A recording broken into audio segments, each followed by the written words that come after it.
How's it going, everyone? KayneHunterTaker here, and welcome back to an episode of Kayne's Hideout. I finally figured out a name for this series. It was when I was editing the last episode, or my first episode I should say, and that was about almost a month ago or so now. And yeah, I was just trying to think of a really sort of nifty name for me, like for this series, and I like the idea of that, Kayne's Hideout. The past month I've the things that I've been up to and all that stuff, and now I come into my hideout, go through that stuff that I've been up to and show what I've picked up, and yeah, I'm looking forward to it. I've got quite a few goodies for this episode. And just a heads up, apologies if my face looks like shit. I don't know if you can see my nose, it's a little bit red. Just with work and working in aged care, with COVID and stuff, it's getting pretty scary how close it's sort of coming around in WA, and we've gone from wearing paper masks to now these really fitted ones, and it's like a face hugger. I'd imagine a face hugger in Alien, what that feels like, I'm sure that's what it might feel like, just right on your face. And yeah, as soon as it's like peeling it off my poor face. So yeah, apologies if I look like shit. Alright, to start things off, I want to talk about the 3DS. I forget when it's going to happen. The store's going to be shutting down, I believe, sometime next year. So what I've been doing is just going through all the stores and picking up a few games before I run out of time, because there is a few games on there that I wanted to grab. The problem with that was you can't use a credit card, so I've been trying to link my bloody account to my, it's like Nintendo account and then ID account. I don't know why Nintendo's got to make it so fucking frustrating, but in the end I didn't realize you could use eStore credit, so I just went and bought a load of credit, and yeah, just bought a load of games. So I start off with, oh hang on, didn't mean to do that. So I picked up Pokemon Yellow. Yeah, I really want to play through this game. I actually just, funny enough, one of the topics I want to talk about is I've just started a series talking about my game collection, and I started with Game Boy and Game Boy Advance, and in that video I had a few Pokemon games like Pokemon Yellow, Pokemon Red. I have a special 2DS, that red one they got released with the the see-through one, the translucent one, and if you got Pokemon Red you got a red one, Pokemon Blue you got blue, yellow, yeah, where I'm going with that. So yeah, so I picked up that, or purchased that. And my favourite Game Boy game, Pokemon Silver. And one just recently, and I'm actually currently editing the playthrough that I recorded, Pokemon trading card game, Pokemon Crystal, because I wouldn't mind going through that game. Silver is my Pokemon game, and I never bought Pokemon Crystal, but I think it'd be pretty cool just to play through that, instead of doing the one I always played with.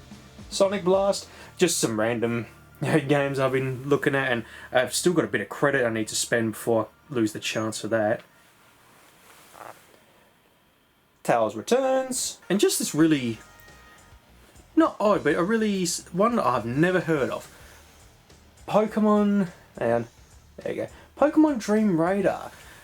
It's like Pokemon Go before Pokemon Go, I want to say. I haven't actually booted it up yet because I haven't really been focusing on my 3DS, but yeah, it was more just trying to purchase games before I missed the opportunity. And yeah, so that's a bit of not sad news but bad news that soon the eStore is going to shut down, so get the games you want while you can. I put this on the game because technically it is based on a video game. Resident Evil Uncoordinated, the next episode, I'm almost finished. What I've been really wanting to focus on now. So the first few episodes were very basic, just to get the video, get the series going, because I really wanted to start doing a video gaming skit series with Luke, and I really wanted to do Resident Evil. And then once me and Luke realised how much we were enjoying doing that, we just recorded a bunch more episodes, which I'm still editing, or getting to edit. But this recent episode I really want to start putting some how would I put it, a bit more love, a bit more effort into it. So the episode's about me finding a weapon, and Luke's like, oh, show me the weapon, but he's on the other side of the mansion. you know, well, I'm not running all the way there, and we're both in save rooms. Oh, we'll put the gun in the item box, and then I'll go through the item box and pick it up and have a look. But before, I was just going to pretty much have the sound effect. Oh, I'm opening the item box, there's the weapon, fade out, Luke opens up the item box, fade in, you know, that kind of stuff. But no, I really wanted to put some a bit of flavour. I don't know how to put it, but what I've done is custom inventory item, like inventory for each other. So I've opened the box, the item inventory opens up, like the item box inventory or item box menu, and then I've got my inventory, down, put the gun into the box, close, Luke opens up, takes the gun out, boom. It's taken me a while to get it sort of going because I'm trying to animate it as well, but I'm really happy with how it's turning out. And once I've done that, I mean, this is going to be 10 seconds worth of a clip between me and Luke, but it's taken me almost all week to try and get it done. But I'm really excited. I can't wait to finish it and get it uploaded, and yeah, finally get the next episode uploaded. It's been almost over a year since my last one.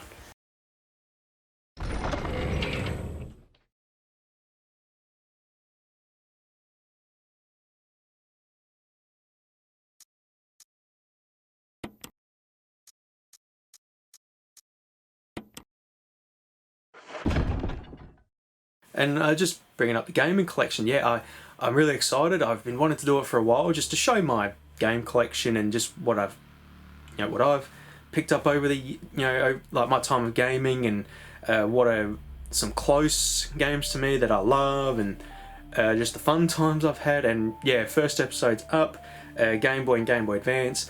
I don't know which one to do next. See if PS1, PS2, PS3, PS4, quite a big collection, so I'll probably have to power through those ones. I mean, there's a load of games there I haven't even completed. I probably would have played for 5 seconds, so it'd be like, oh yeah, there's this game, yeah, and this game, yeah, this game. But then the ones that I really love, then I will say, oh, here's this game, yeah, I love this one, blah blah blah blah, yeah, you know what I mean, yeah. Alright, I'm actually really excited for this. I was going through EB Games just looking for pre-orders, like for video games, because I haven't really been sort of keeping my eye out for anything. I've been sort of just sticking to older games, that kind of thing. And there's a new Teenage Mutant Ninja Turtle games coming out, but it's a re-release of all the old school games from SNES, NES, Sega, and I was looking at the list and I can't believe how many games they're going to put on this thing. And yeah, very excited. I'm probably going to get it for the Switch just to keep with that authentic feel of retro, because it, come out on Nintendo, even though Sega is sort of a, it's like a production company. It's not even a console company anymore. I don't even know how to explain it, but I feel like the Nintendo Switch, it will feel more home, if that makes sense. So yeah, I can't wait to pick that up, and I don't know when that's coming out. I think it's to be announced, the date, so yeah, I was a bit excited with that. Rightio, talking about classic games and stuff like Mega Drive and all that, using my Retron to capture footage and record and do playthroughs and stuff, I finally picked up a proper controller. This is the Hyperkin SNES gamepad controller.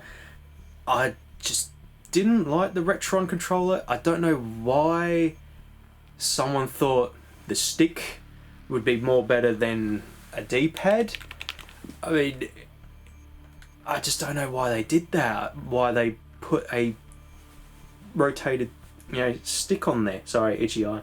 So for a while I've been wanting to get a controller just to try and make it a bit more easier to play through the games, because there was a few that I've done.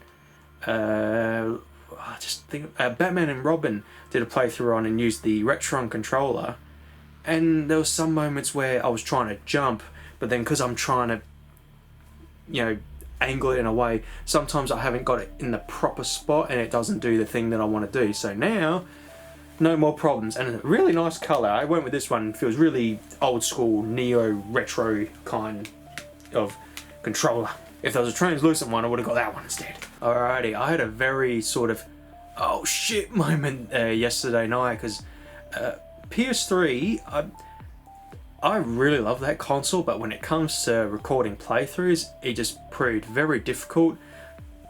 Sorry. Burping.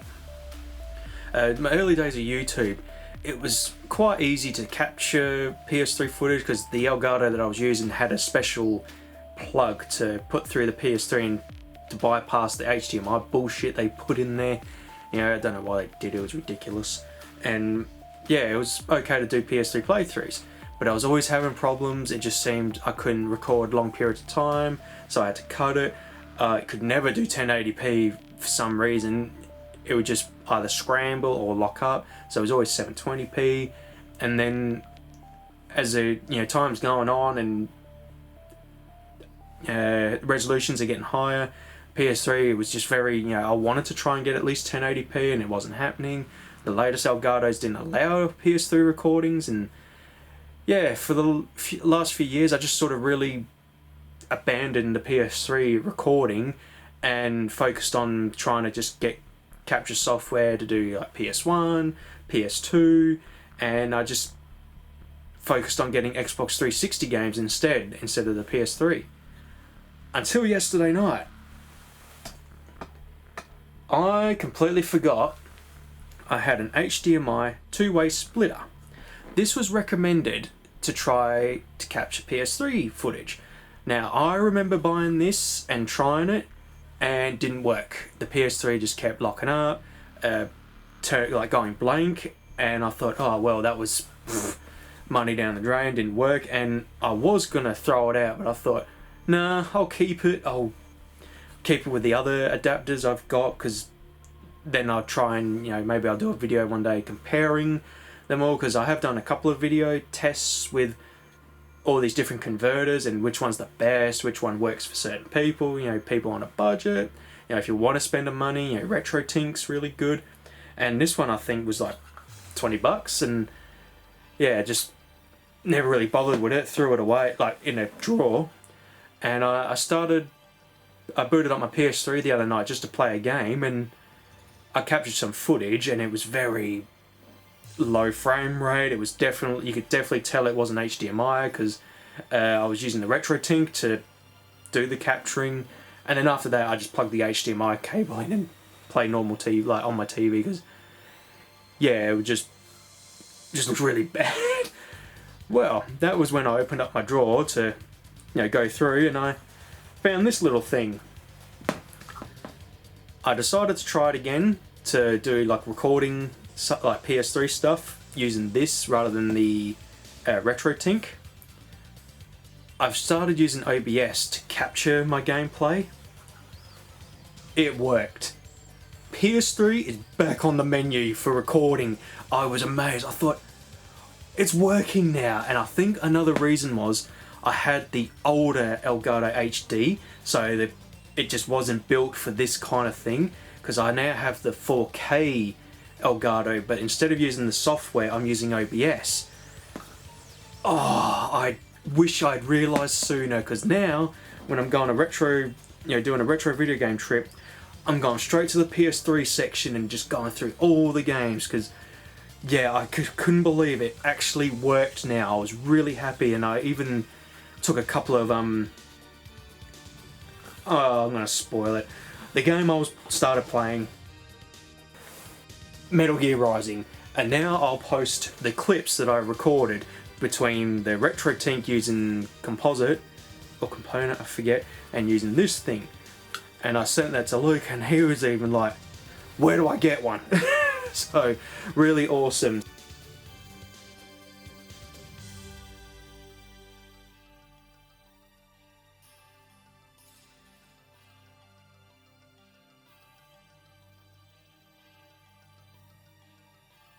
So just keeping on top of that.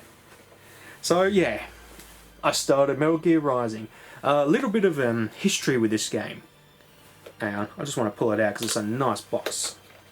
Got the really cool steel case. There we are. I picked this up in 2012. Never played it. Because I don't know why. It was just one of those things. It was 2012. Finishing up TAFE. back to work, and then a few months after that I started a YouTube channel, but it was always on my list to do a playthrough of, but I never got to it. And the biggest part of that was, you know, trying to capture PS3, you know, footage and playthroughs. It was always just a chore, and it never come out on the 360. I don't think. No, I don't think it. Yes, it did. Yes, it did. But at the time, I wasn't really focused on the 360. I just wanted the PS3. But yeah, I finally picked it up, and I'm having a blast with it. A little bit of a struggle trying to figure out what to do and all that stuff, because I'm very old school Metal Gear, you know, sneaking around, choking out your enemy, rather than this hack and slash kind of style of Metal Gear. And yeah, I just beat that woman boss with the arms, you know, she grabs the arms and does all that. And yeah, beat her, and now just going through it and having a really good time, and I'm finally happy. I'm finally jumped into it. Alright, I'm sure I talked about this game in the last episode. SmackDown Shut Your Mouth. All finished. Went through the entire season. Oh, I nearly quit though. I found a game-breaking bug. For some reason, I just couldn't get past this match. It was the hair versus hair match against Kurt Angle, but at the same time I was feuding with Kayne over, he was pissed because someone went up to him and asked for my autograph instead of him. And yeah, it was that storyline. I forget who did that, and you know, the live, you know, that, you know, the real wrestling at that time, or WWE at that time. And yeah, I almost rage quit. I thought, I am not going through that again. I'm uploading what I got, and that's it. Slept on it. Sped through that, you know, the first year or so. Got up to the main, the point where I had the bug and accidentally saved it for the pay-per-view, because then I couldn't reset it. And yeah, everything was fine and got through it in the end. And I think what caused it, I feel like if you do the draft, it messes with the game, because like I said, it was the Kurt Angle hair versus hair match, feuding with Kane, but my name wasn't showing up. So I don't know if maybe the game just couldn't program what to do to get past that point. As soon as I beat Kurt Angle, blank. It would freeze up and wouldn't go to the next screen.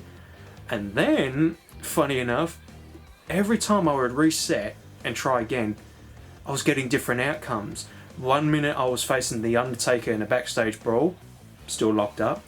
Then I was challenged by... there was something was going on where I was on the commentary table, and then yeah, did I have to interfere or not? But no matter what I did, I just couldn't get past that moment. So in the end, I had to throw in the towel and restart. But I'm glad I did and stuck through it. And yeah, WWE SmackDown Shut Your Mouth is done. Another SmackDown game on my list of playthroughs to do for YouTube, and the next game probably won't do, but I'm pretty excited to start, depending on, you know, if I want to do another game or not. Here comes the pain.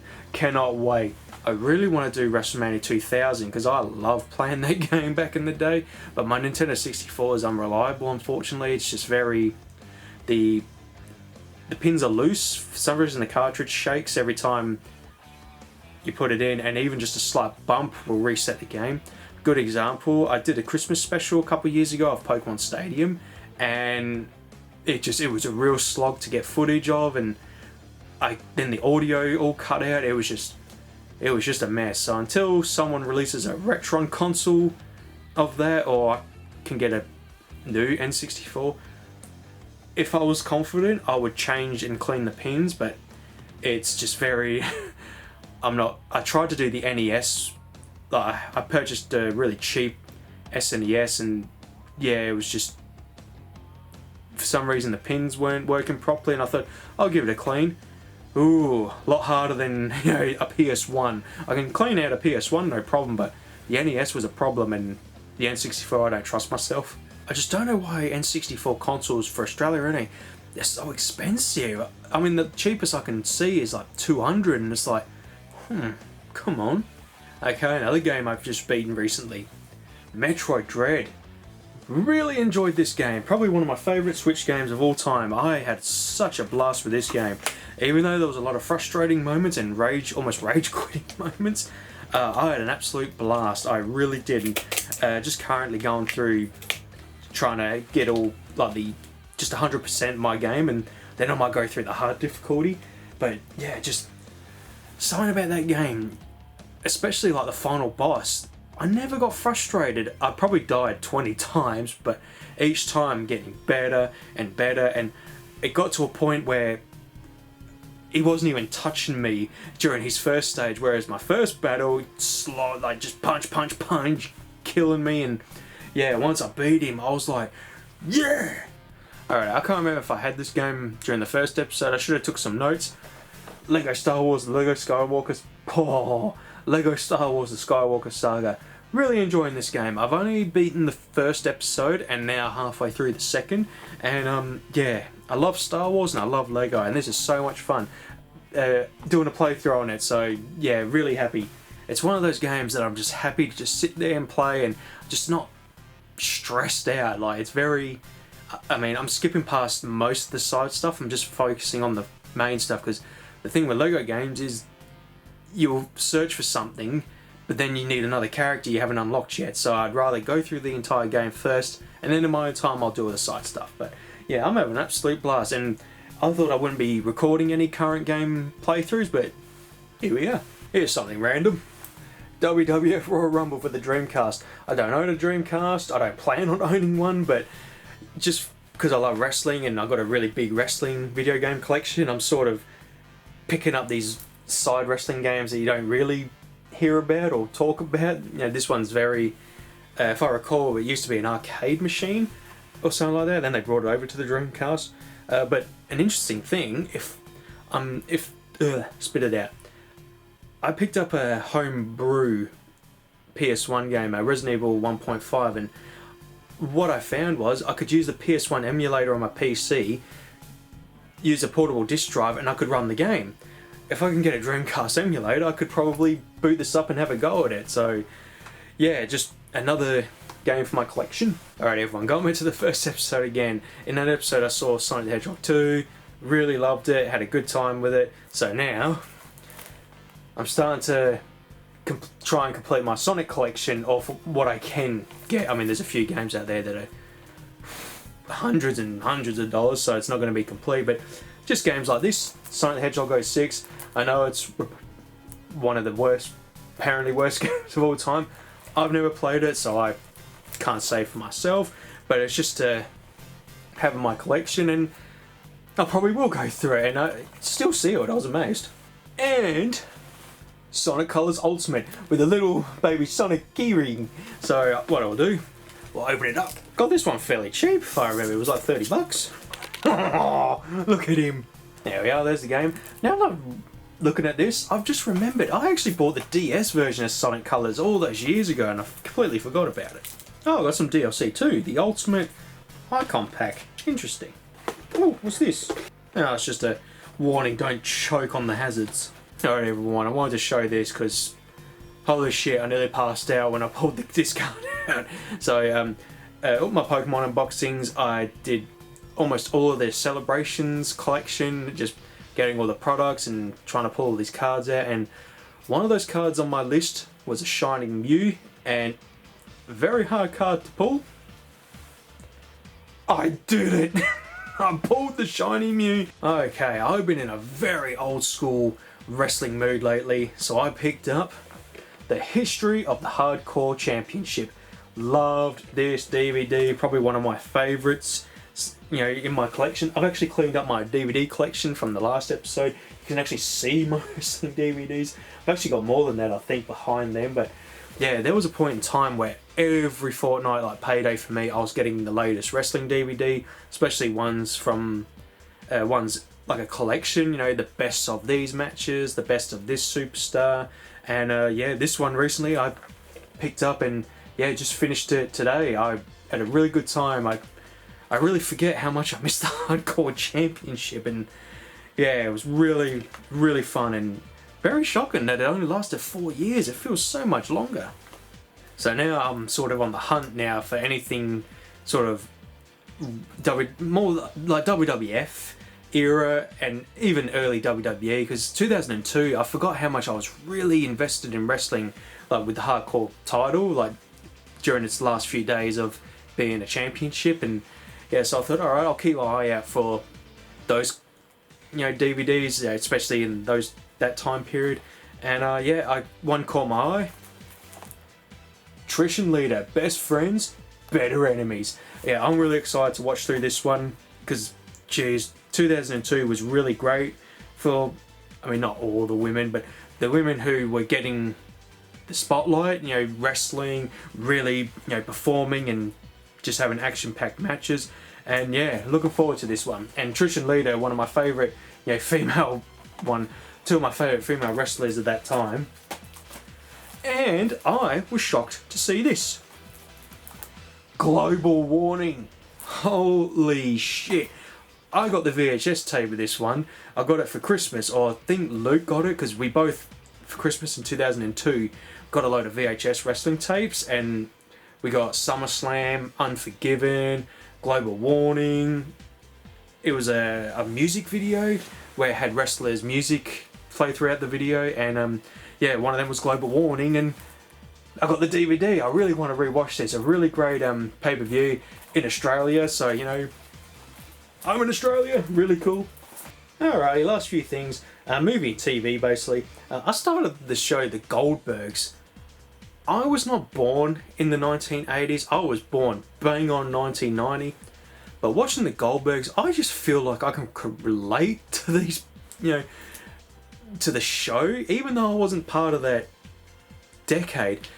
Just seeing the old school stuff and what the show, you know, what the characters are doing in that show, it's just, it really hits close to me. Because, yeah, like I said, I wasn't in the 80s, but I feel home. It's really weird, and I'm really enjoying the show. I'm kind of marathoning it at the moment. When, like, instead of like watching one episode, I watched like 4 in one go. So yeah, really good. One of my favourite episodes was the Halloween one, where the oh, I forgot his name now.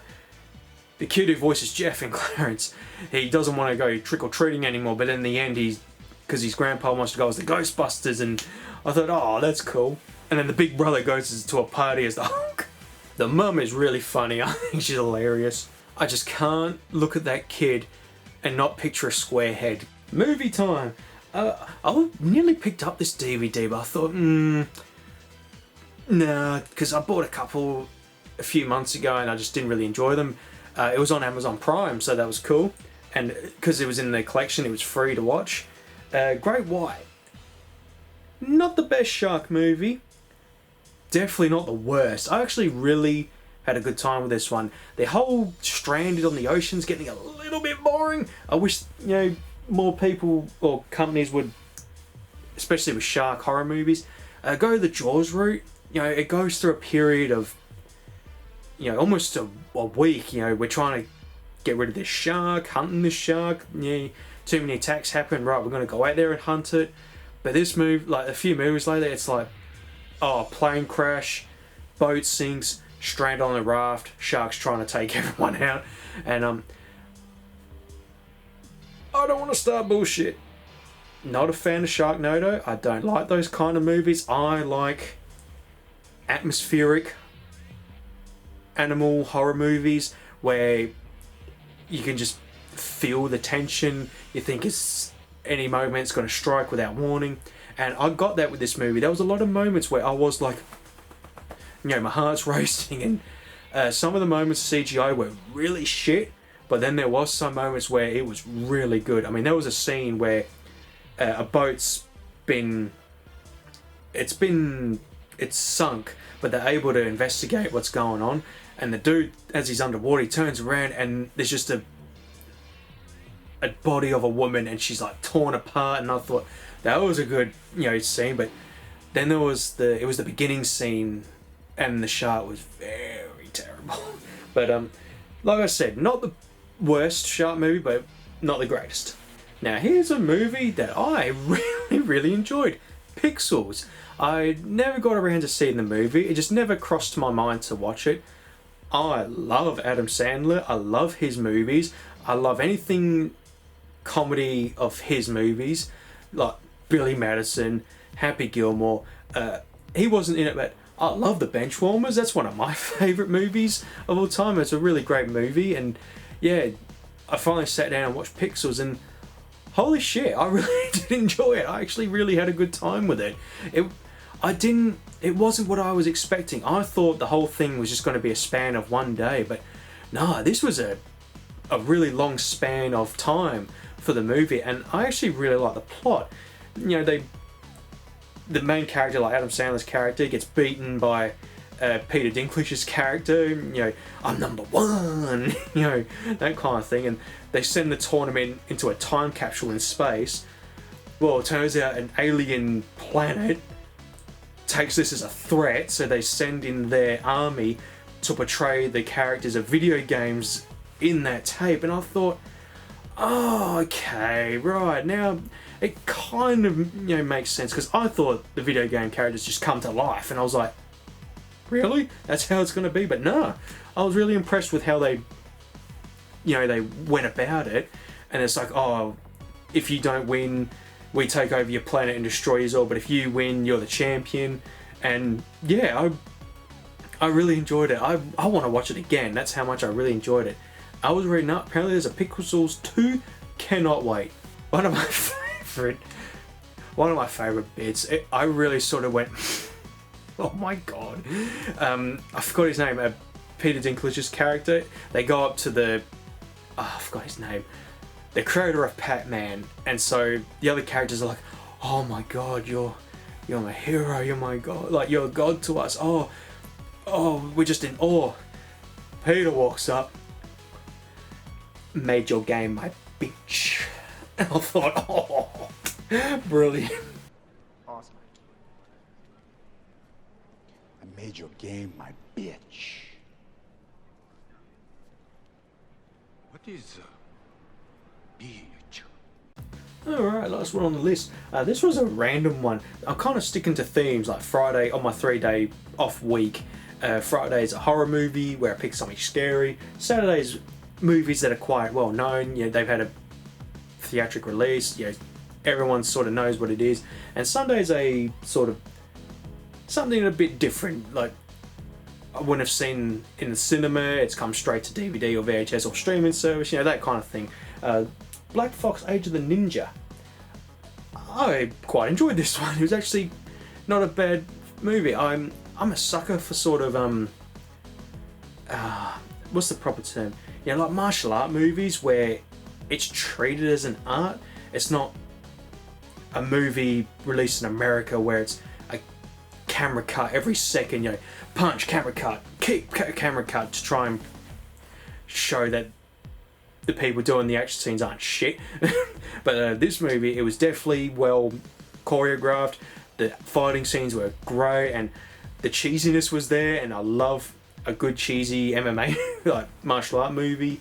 And I was thinking to myself at one point, this definitely feels like an anime live action movie. It was a prequel of an anime, so I thought, that now it makes sense. So now I want to watch the anime movie, because yeah, it was a really just a fun little movie, this one. I really enjoyed myself. Alright, well, that's an end to this episode of Kayne's Hideout. Thanks all for watching, and I will see you later.